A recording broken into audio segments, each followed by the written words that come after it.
Today, a new phase of the war begins, and everyone must flee the Emirates immediately before it's too late, because there is a very serious Iranian threat coming. The real Iranian response has started now. The war is entering a decisive phase, and today all the possible scenarios in this war have collapsed. Only one scenario remains: the surrender of the Epstein alliance and the fulfillment of Iran's conditions. How is that? This is our topic for today, but after this break, stay with us.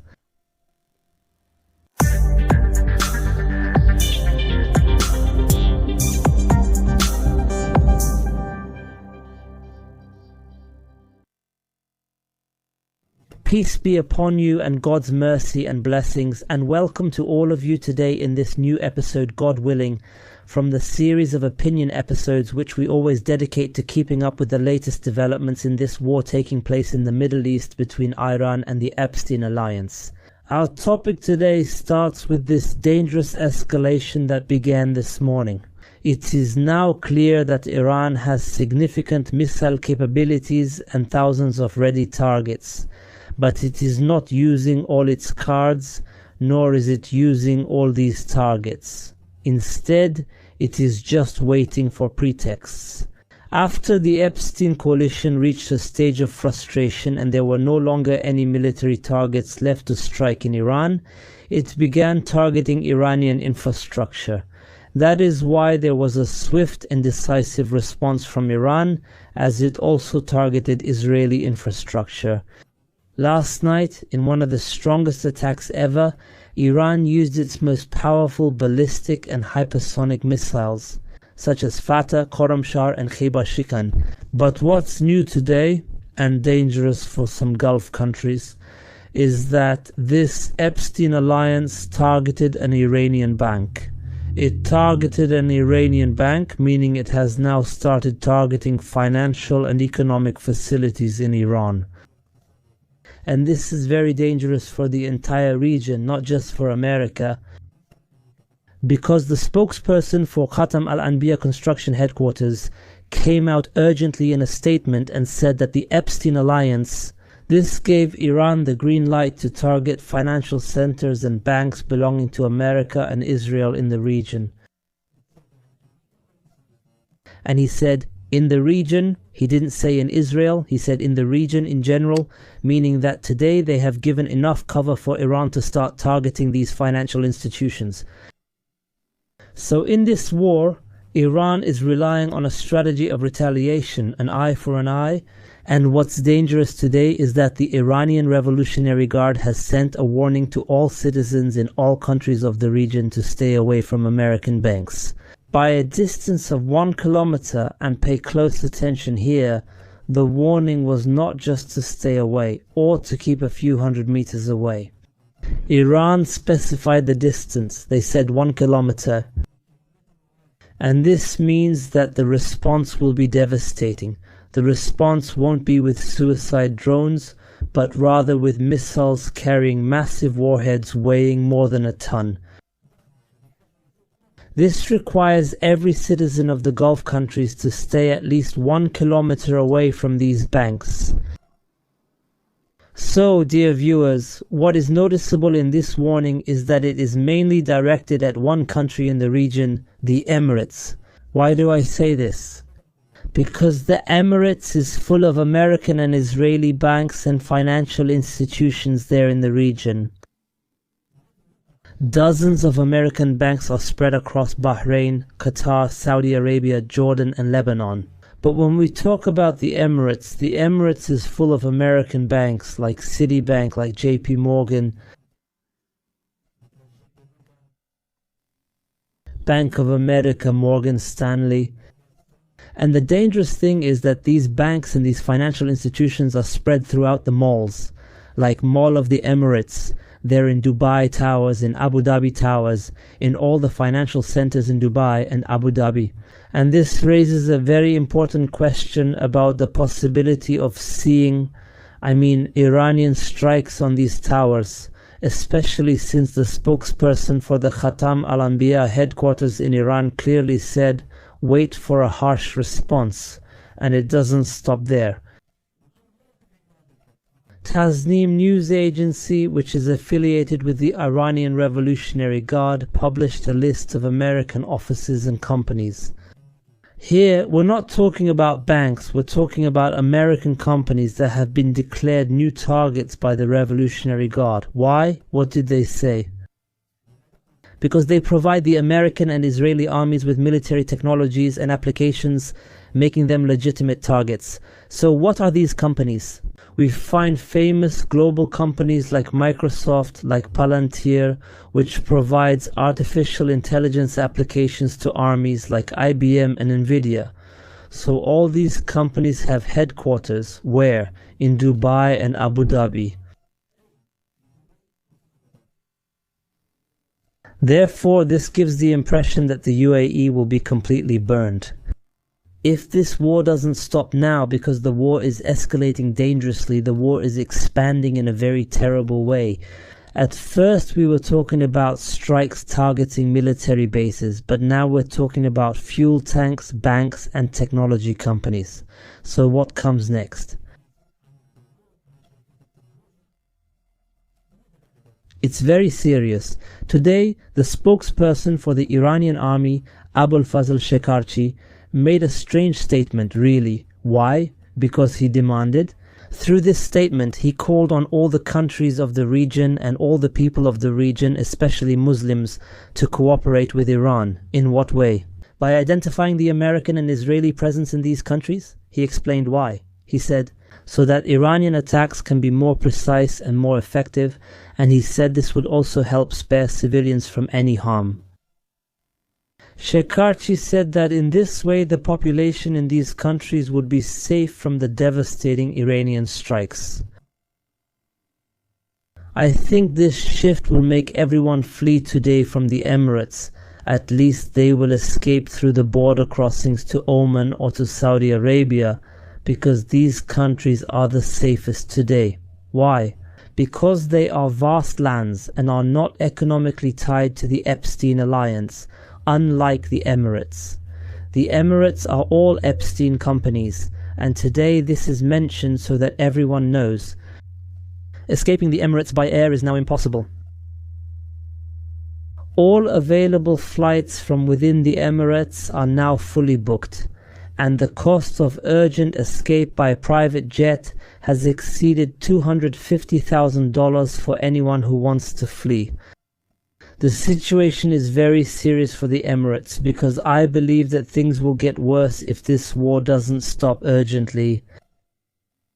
Today, dear viewers, while at the beginning of this war we were talking about $80 or $85 as the price of a barrel of oil, today this number has started to exceed $90, and the increase continues day by day. This $90 figure hasn't been seen in the world for almost 14 years. And what's alarming is that this price increase hasn't only affected oil or gas. The dangerous part is that the rise in prices has also affected the transportation of this gas or oil. That means shipping costs. Shipping costs have increased by up to 500%. Iran said it will not allow a single liter of oil to reach America, and threatened, saying that the price of oil will reach $200 per barrel. The serious thing today, dear viewers, so that everyone knows, previous experiences, and especially, for example, the crisis that happened in 1973, when the Arabs decided to punish America and the West by stopping oil exports to them, meaning in defense of Palestine, standing with the Palestinian territories. These experiences confirmed that with every similar energy crisis, even if the crisis ends, the war and the crisis are over, the prices do not return to what they were before the beginning of the crisis.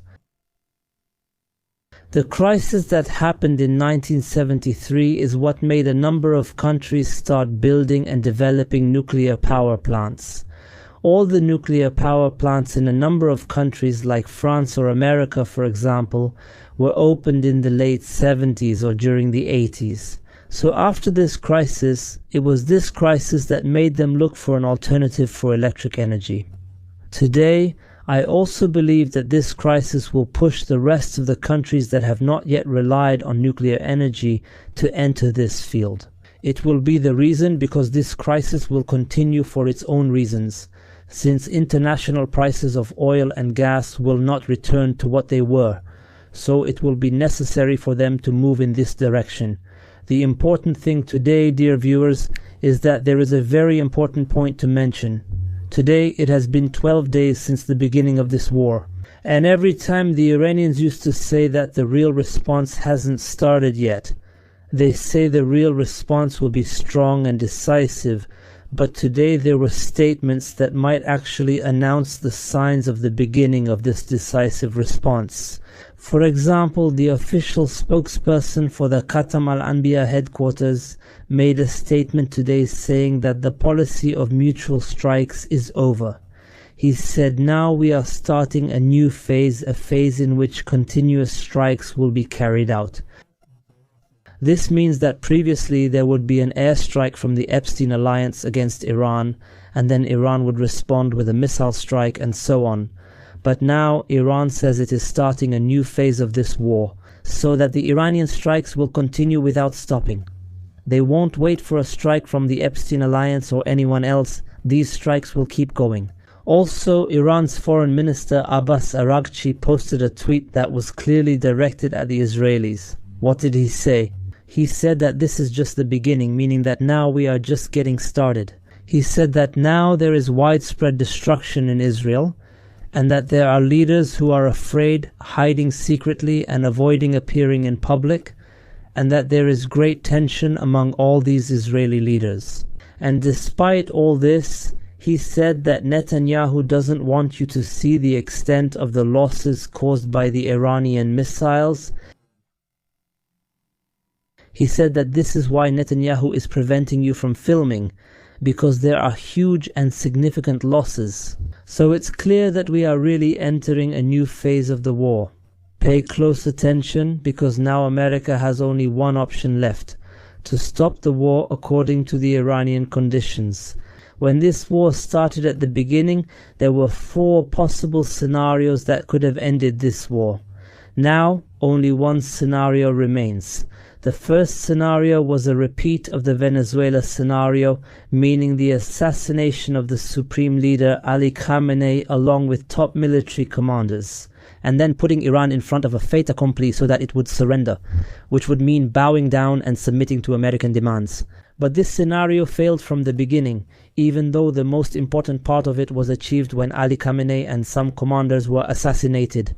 However, Iran did not surrender and did not submit, and it had a firm and surprising response.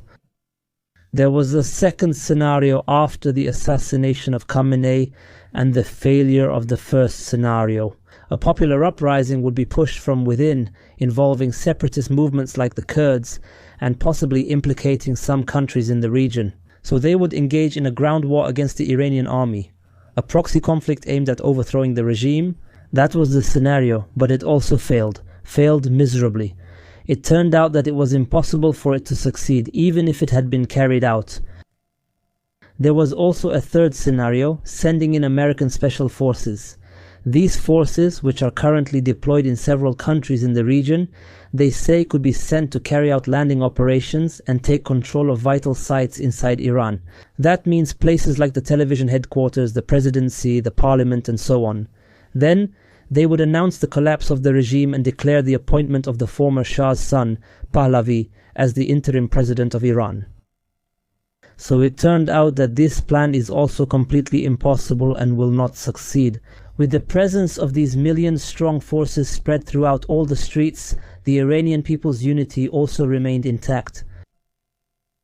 So now, there is only one scenario left that could end this war today. What is it? It's fulfilling the Iranian conditions. And this is not possible. America will not accept that, and the entity will not allow Trump to do that. So, the only thing left for Trump is to declare a fake victory and withdraw from this war. In other words, to announce that the goals of the war are the ones they're talking about now, not the original goals. Of course, like eliminating the Iranian Navy, destroying air defense systems, striking missile launch platforms, and then quietly withdrawing his forces. And if this happens, it won't stop the war. It might stop the war between Iran and America, but between Iran and Israel, it won't stop. And the missiles will keep pounding the entity's strongholds until it completely collapses. Iran has a stockpile of hypersonic missiles that may exceed 3,000 missiles, and it manufactures 100 of them every month, meaning more than 3 missiles a day. This war will continue even if only 3 missiles are fired each day. The great advantage that Iran has is its geographical location, which allows it to receive all the supplies it needs today, from electronics to raw materials, whether from China or from Russia.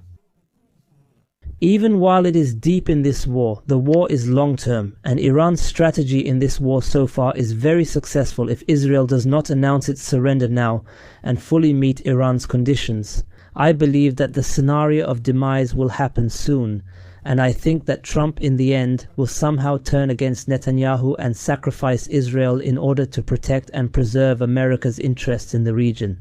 Therefore, I say that there will be major surprises in this war. We will see how developments unfold in the coming hours. Don't forget to subscribe and hit the like button. Peace be upon you and goodbye.